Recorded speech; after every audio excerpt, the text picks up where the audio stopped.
मैं Rajratan CHS PhD का छात्र यहां मौजूद सभी साथियों को बादशाह की तरफ से भारत के हरेक उस समाज के हरेक उस व्यक्ति के तरफ से अपना जय भीम हुलजोहार पेश करना चाहता हूं जो अपने अस्तित्व की लड़ाई लड़ रहा है।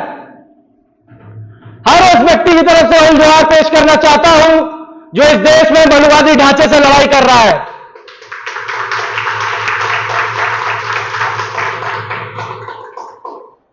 आज मैं यहां हर उस महिला, हर उस मुस्लिम, हर उस आदिवासी, हर उस दलित छात्र छात्रा और सभी व्यक्तियों की तरफ से जय भीम हुलजोहार पेश करना चाहता हूं जो अपने so called elite educational institutions में अपनी जगह बनाने की कोशिश कर रहा है और अपने होने का एहसास दिलाता आ रहा है।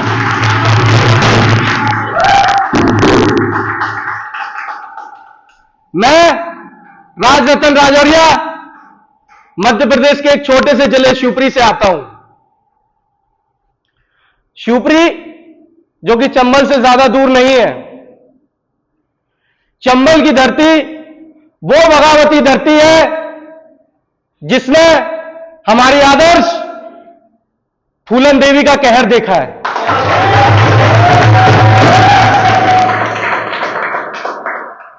मुझे यह कहने में बिल्कुल भी कोताही नहीं है कि मैं फूलन देवी को अपना आदर्श मानता हूं।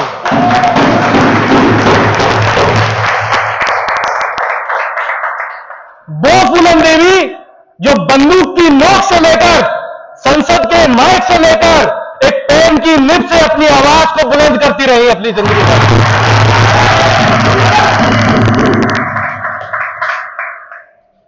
मैं उस लेगेसी का व्यक्ति हूं जिन्होंने हर एक मानववादी व्यक्ति को उसी की भाषा में जवाब दिया है। अगर आप हथियार की बोली बोलेंगे तो हमारे पास भी बंदूक की गोली है।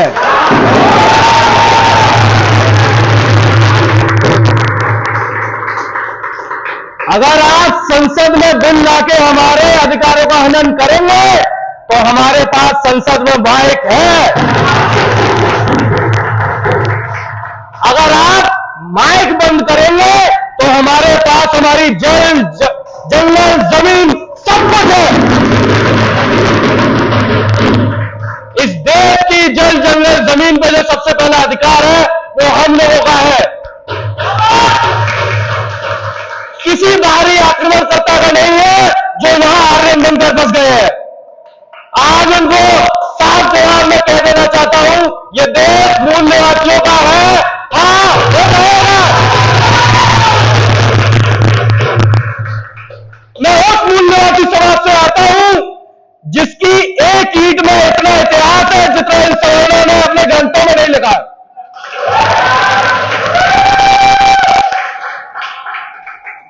हर लोहार के औजार में, हर धोबी के धोने वाले अपने औजार में, हर चमार के चमड़े में और हर उस व्यक्ति के प्रोफेशन में जिसको कि हमेशा समाज से दूर कर दिया गया उसके हर एक औजार में इतना इतिहास है जितना कि आपके झूठे नकारे आपके श्लोकों में नहीं होगा।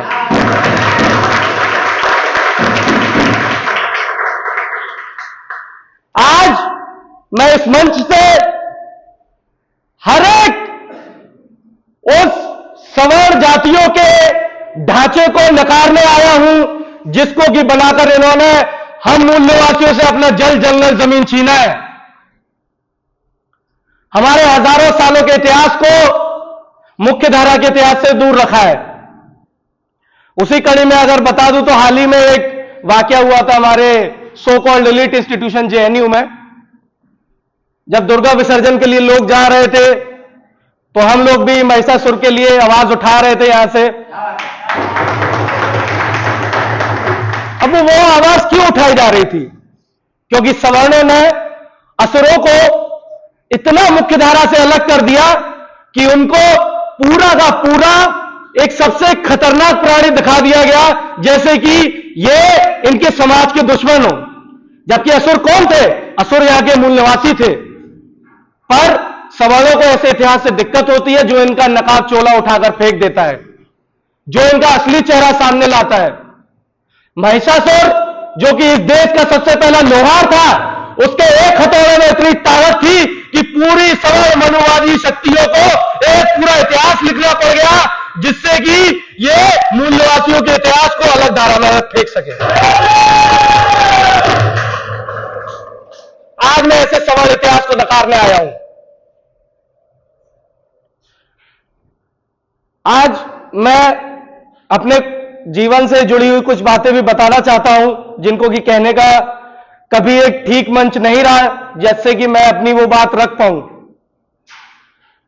अब मैं जेएनयू-एसयू के एक प्रतिष्ठित मंच पे अपना बात रखने जा रहा हूं, तो उसका एक क्योंकि किसी भी दलित व्यक्ति का, किसी भी अल्पसंख्यक व्यक्ति का संघर्ष उसी दिन से चालू हो जाता है जिस दिन से वो अपनी जाति में जन्म लेता है, अपने धर्म में जन्म लेता है। तो मेरा जीवन भी उससे कुछ अलग नहीं था। मेरे परदादा जो थे, मेरे दादा के पिताजी, वो बेगारी किया करते थे। बेगारी आपको पता नहीं होगा। बेगारी वो हमारे गांव में जो ब्राह्मण थे, उनकी जूतियां उठाया करते थे, उसके बदले में उनको अनाज दिया जाता था।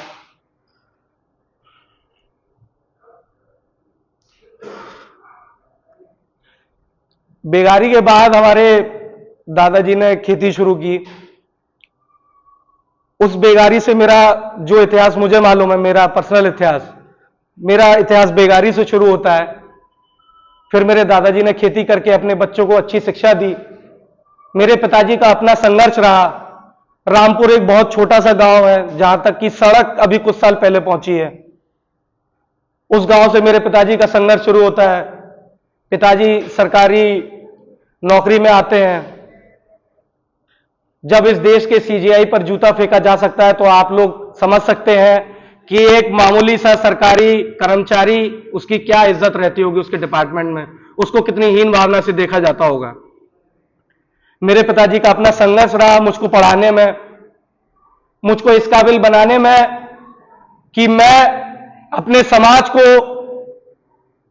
कुछ अंश वापस कर सकूं, उस बदले में जो कि मेरे समाज ने हजारों सालों का संघर्ष किया। मैं या मेरी शिक्षा के लिए मेरे पिताजी ने संघर्ष किया, मैं उसकी वजह से आज यहां खड़ा हूं और अपनी बात एक प्रतिष्ठित मंच से रख पा रहा हूं।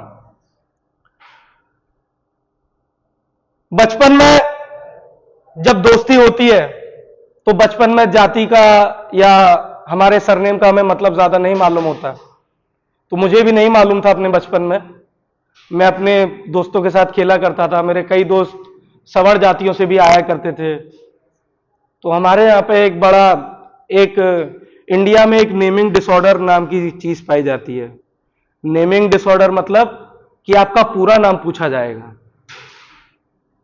कि अच्छा राज तो ठीक है, आगे क्या लगाते हो, अच्छा रतन तो ठीक है, पूरा नाम बताओ। ये जो नेमिंग डिसऑर्डर की बीमारी है काफी पुरानी है। तो मेरे साथ भी मेरे जीवन का सबसे पहला वाक्य जो मुझको याद है वो यही है। जब बचपन में मैं अपने दोस्तों के साथ एक बार मंदिर की सीढ़ियां चढ़ने गया था, तो मंदिर की सीढ़ियां चढ़ते वक्त वहां के पुजारी जी सबका नाम पूछ रहे थे और सबको अंदर जाने दे रहे थे। मेरी भी बारी आई, मैं भी सीढ़ियां चढ़ा। सीढ़ियां चढ़ने के बाद पुजारी जी मेरा नाम पूछते हैं, कहते हैं क्या नाम है। मैंने बोला राज नाम है। कि अच्छा आगे क्या है। मैंने कहा राज रतन नाम है। कि अच्छा पूरा नाम बताओ। मैं बोला राज रतन राजौरिया नाम है। तो फिर बोले कि कहां रहते हो। तो मैं उस समय जब रहा करता था, तो मेरी कॉलोनी का नाम डॉक्टर भीमराव अंबेडकर कॉलोनी था। वो दलितों की बस्ती हुआ करती थी। तो जैसे ही मेरे नाम से निकला कि मैं डॉक्टर अंबेडकर कॉलोनी में रहता हूं, तो पुजारी जी ने धक्का देके मुझे सीढ़ियों से नीचे फेंक दिया था।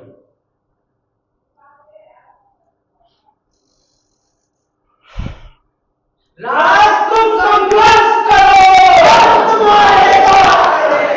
राज तुम संघर्ष करो, हम तुम्हारे साथ हैं।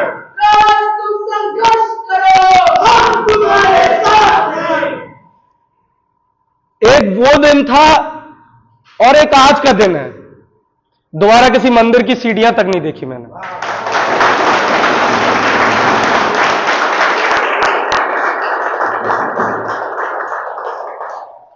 ये बताता है कि आपका नाम क्या है, आप कहां रहते हैं, ये कितना ज्यादा कुछ लोगों के लिए मायने रखता है।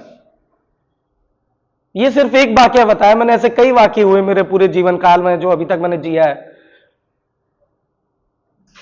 उस दिन मैंने एक अपने आप से प्रण लिया था कि जिंदगी में कभी किसी से मंदिर में जाने की भीख नहीं मांगूंगा।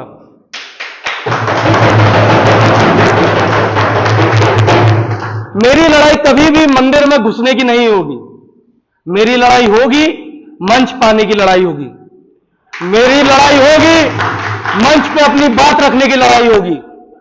और उसी का नतीजा है कि राय रतन जेएनयू के सबसे प्रतिष्ठित मंच पर खड़ा होने वाला है।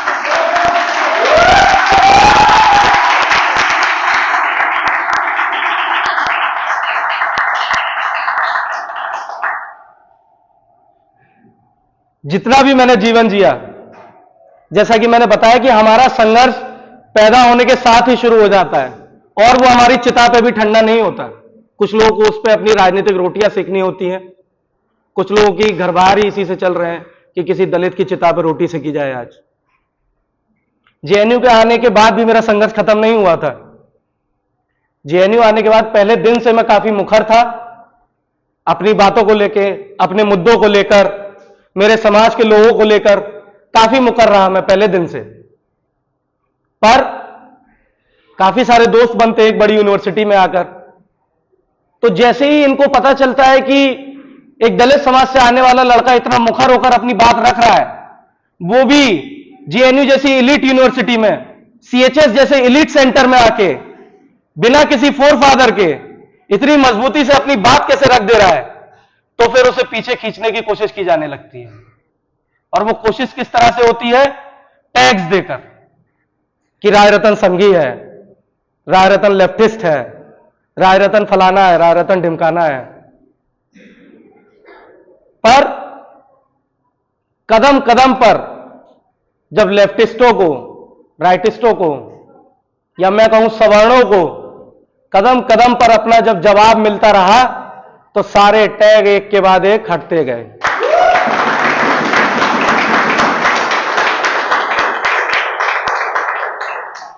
उस संघर्ष का नतीजा है कि राय रतन आज जेएनयू एसयू का प्रतिष्ठित चुनाव कंटेस्ट करने जा रहा है बादशाह के बैनर तले।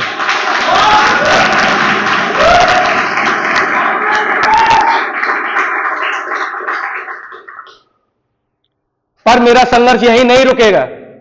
जैसा कि मैंने बताया, यह संघर्ष हमारी चिता तक रहेगा और हमारी चिता पे भी ठंडा नहीं होगा। क्यों? क्योंकि राजनीतिक रोटियां सेकी जाती रहेंगी। कैंपस के लेफ्ट और राइट ने मिलकर इस कैंपस के दलित बहुजनों के साथ जो किया है, वो ये कैंपस कभी नहीं भूलेगा और ये बादशाह उसे कभी भूलने नहीं देगा।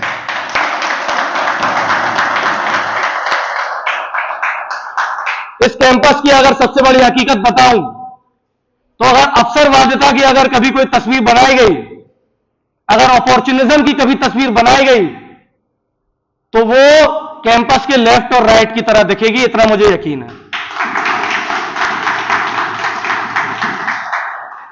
अवसरवादिता किस तरह? अगर कैंपस में कोई प्रोग्राम है, दरी बिछानी है, कुर्सी लगाना है, कैंपस का बहुजन याद आ जाएगा राइट और लेफ्ट को। चुनाव लड़ना है तो सवर्णों की गोद में जाके बैठ जाएंगे।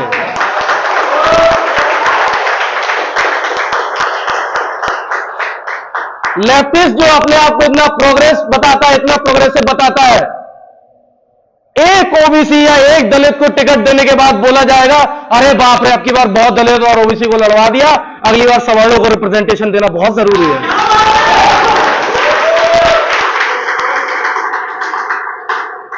अब आप हमें रिप्रेजेंटेशन दीजिएगा।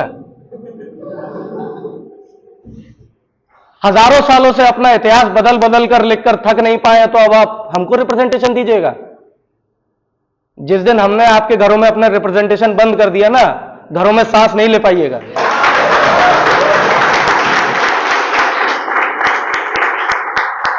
घर छोड़कर सड़क पर आकर रहना पड़ेगा, तब आपको पता चलेगा कि नाम का मतलब क्या होता है।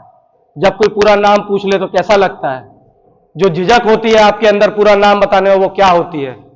एक बार आकर देखिए हमारी बस्तियों में कैसे नल के आगे लाइन लगी रहती है, कैसे सुबह सुबह माएं संघर्ष करके जाती हैं पानी लेने, कैसे कैसे बाप सुबह उठ के संघर्ष करके जाएगा कि अगर समय पर नहीं पहुंचा तो शाम की रोटी नहीं बनेगी घर में।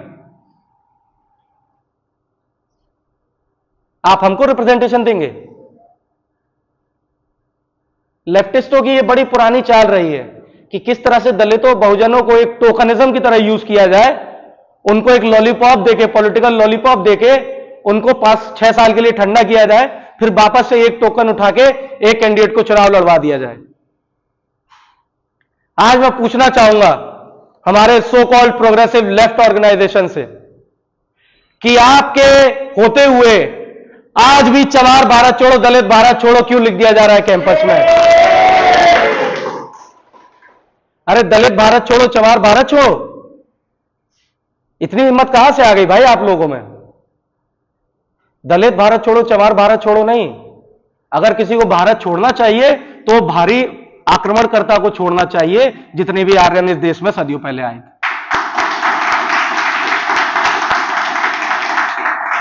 यह देश मूल्यवासियों का देश है और यह मूल्यवासियों का देश ही रहेगा। दलित भारत छोड़ो, चमार भारत छोड़ो, डॉक्टर बाबा साहेब भीमराव अंबेडकर दलित ही थे। संविधान की प्रस्तावना में लिख के गए थे, we the people of India.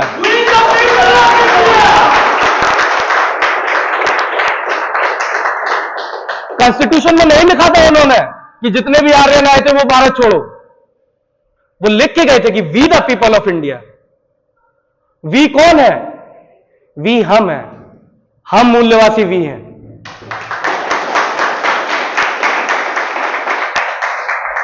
इस देश की जल, जंगल, जमीन हम मूल्यवासियों की है। अगर किसी को छोड़ना चाहिए तो बाहरी आक्रमणकर्ता आर्यनों को इस देश को छोड़ना चाहिए। इस कैंपस में लेफ्ट और राइट लोग इनको अलग अलग देखते हैं, पर मैं आज एक बात रखना चाहूंगा कि लेफ्ट और राइट से बढ़ के भी एक पार्टी होती है, शायद काफी कम लोगों ने नाम सुना होगा। उस पार्टी का नाम है सवर्ण पार्टी। उस सवर्ण पार्टी में हर वो सवर्ण आता है जो एक सरनेम लेके पैदा होता है। अब वो सरनेम किसी भी शक्ल में हो सकता है, और उसका सबसे रीसेंट एग्जांपल अगर आपको देखना हो तो आप लाइब्रेरी वाला इंसिडेंट देख सकते हैं। लाइब्रेरी वाले इंसिडेंट में यहां के मूल्यवासियों के लिए इतनी गंदी गंदी भद्दी भद्दी गालियां लिखी गई, पर जेएनयू-एसयू को इतना फर्क नहीं पड़ा कि वो हमारे साथ पुलिस स्टेशन चल के एक एफआईआर लिखवा देता उस स्टूडेंट। एबीवीपी को इतना फर्क नहीं पड़ा कि वो हमारे साथ आके एक एफआईआर लिखवा देता पुलिस स्टेशन में। क्यों? क्योंकि वहां पर सवर्ण हितों की बात हो रही थी। वहां पर शिवांग दुबे परपेट्रेटर थे। सारे दुबे, मिश्रा, शर्मा, त्रिपाठी, चौबे सब एक हो जाएंगे जब जब बात उनके हकों की आएगी। वहां उनको इकोनॉमिक एक्सप्लॉयटेशन दिखेगा, बुर्जुआ दलित दिखेंगे, वहां उनको हर एक वो खामी दिखेगी जो कभी उनको सवर्णों में नहीं दिखती है।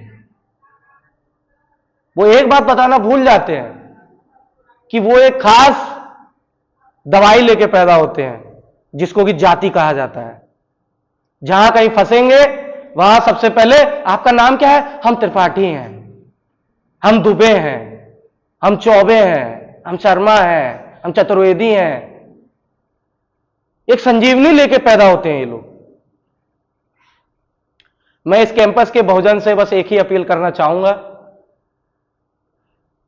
कि लेफ्ट और राइट का अपॉर्चुनिज्म, अवसरवादिता को अब की बार नकारें और अब की बार जेएनयू-एसयू इलेक्शंस में भापसा के सेंट्रल पैनल कैंडिडेट्स को चुनकर अपनी एक बहुजन आवाज चुने। अपनी एक बहुजन आवाज चुने जो बहुजनों की बात करेगा। जो बहुजन की बात करेगा वो दिल्ली पर राज करेगा। मान्यवर साहब कहा करते थे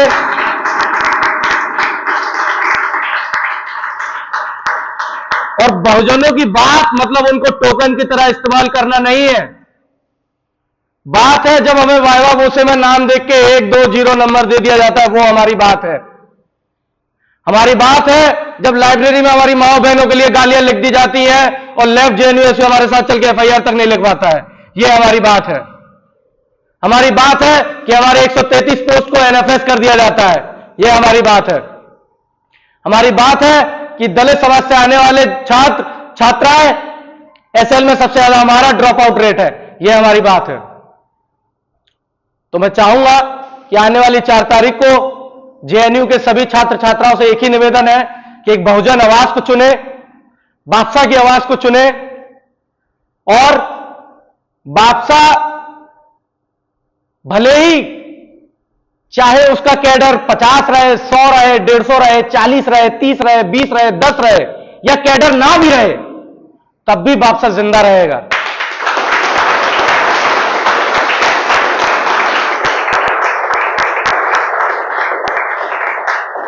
क्योंकि बादशाह सिर्फ एक संगठन नहीं है, बादशाह इस देश के मूल निवासियों के हजारों हजारों साल के संघर्ष की आवाज है, जिसको ना कि कोई मनुवादी मिटा सकता है, ना ही कोई सवाल इसकी आवाज को दबा सकता है। हम हमेशा कहते हैं नीली टोपी ऊंचा सर, बिरसा मुंडा अम्बेडकर। ये उन हजारों सालों की संघर्ष की आवाज है जिसको कोई भी पार्टी ना मिटा सकती है, ना झुका सकती है।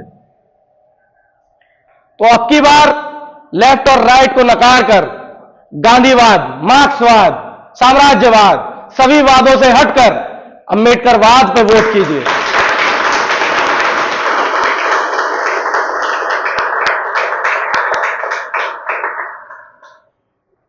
बस एक आखिरी वाक्य से अपना वक्तव्य खत्म करना चाहूंगा।